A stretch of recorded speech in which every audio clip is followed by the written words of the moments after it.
I've got another guest in front of me right now. His name is Gareth, and well, it's wrestling, which sort of throws me a little bit. We'll come to that because I don't know much. But just tell us a little bit. What is it you're doing here? So I'm here with Kingdom Wrestling, which is a charity based out of Yorkshire, and we do evangelistic Christian wrestling events for churches across the country. We've been coming to the gathering since 2018, and every year we bring a ring.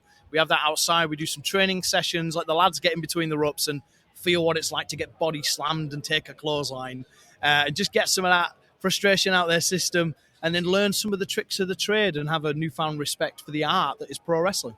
Fab. So I would assume, I'm going to put this out there, that you had wrestling in your background, that God sort of got involved in that somewhere, and now you're doing what you do. Just give us a bit of an overview of how it is you're now doing this, based on whatever you used to do. So I had a rubbish childhood, and wrestling was my escape. So I would watch WWF and WCW with my grandmother on a Friday night. She was like a Macho Man fan, and I was like Rock and Austin. You know, they were my guys.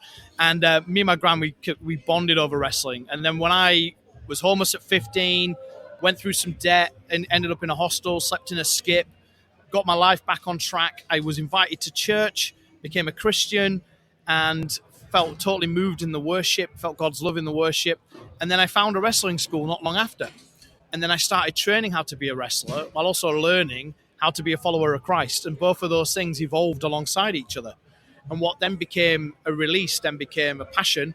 And then God challenged me on, well, where am I in this? And I was like, oh. So I changed my character to become a Christian wrestling character. So I became Gareth Angel, the Divine Avenger. And I would quote scripture in my promos and pray for my opponents. Before I knew it, I'm now pastoring a gaggle of pro wrestlers. And then I'm like, well, what do we do now? And God's like, share your story. So I then started putting my testimony smack bang in the middle of a wrestling show. And we're getting hundreds of people from the local community coming in because they want to see wrestling. And then they hear Jesus' power in my life and turning it around. And then people started getting saved. And then we were like, well, now what do we do? And then we set up a wrestling church. And so we have got baptisms happening right next to body slams. And we've got the bishop showing up and worship and word and wrestling. And then we're unpacking Bible stories and doing David and Goliath in the ring. And then we're just doing a sermon on the back of it. And then that got coverage on BBC and Sky.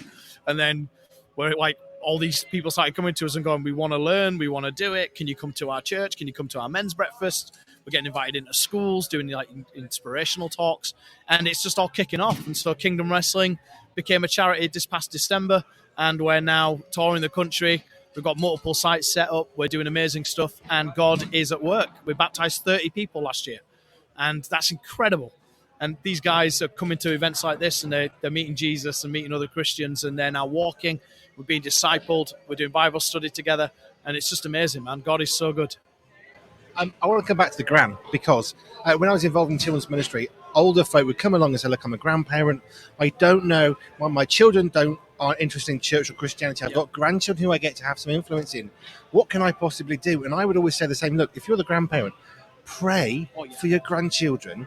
But I love the fact we got the fact here, we've got a testimony, a story. You can't refute it. Your gran was involved in somehow changing your life because she actually tried.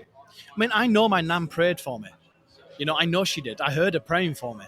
You know, and she knew what was going on at home, and she knew to take me away from that every Friday night was an escape, but it was a chance for her to invest in me. She bought me books on bugs and dinosaurs and the human body, and she watched the wrestling because she saw I enjoyed it and just wanted to give me a childhood. Because at home, I was looking after my two younger brothers. My mum was an alcoholic. My dad was absent. And I was being abused by an older family member, like sexually abused. So she knew all that was going on. And she's like, let me just love you one night a week and give you a childhood. And that stuck with me. Even to her final days when she was, you know, she had dementia, I was still the one person she remembered out of the whole family whenever I came round. And she had a thick wash accent. She'd be like, Gareth, who are all these nurses? And I'm like, oh, that's your children, Gran. And she'd be like, oh, I don't know why they're here. And I was like, well, because they love you. And she was like, are you still praying? Are you still going to church? And I'm like, yes, I am, Nan. She was just so happy for me. But that grandmother, she was my mum. She was a strong woman. And she still had more pictures of Mary in her house than her own children because she was a devout Catholic. But hey, she prayed, and I knew she prayed. And that was enough. And for her to be present, and I say this to to people who are mentoring younger guys and some of the people that we have, you just showing up is enough.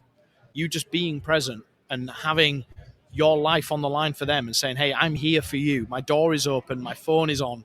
You need me. You call, you text, because so many people out there are lonely. So many people out there don't know where to go or who's for them and who's with them. And that's why you end up with people drinking. That's why you end up with people getting in with the wrong crowds, because the wrong people are showing up. She needed to show up for me because nobody else was. And I'll hold anyone to that. And that's why I show up for my guys now. And that's why I've got guys here who've just come over to me and said, hey, because of you, I'm now in a church where I am, because of you and your story. And I'm like, that's what Jesus does.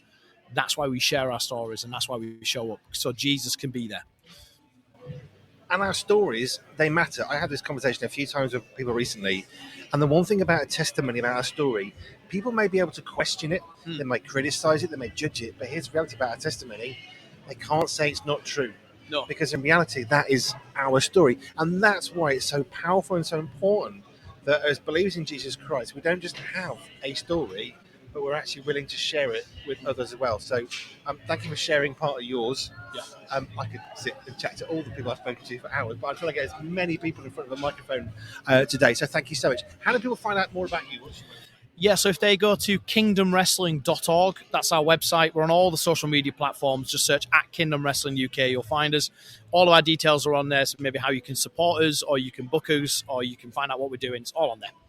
Fabulous. Gareth, thank you so much. It's been a thrill.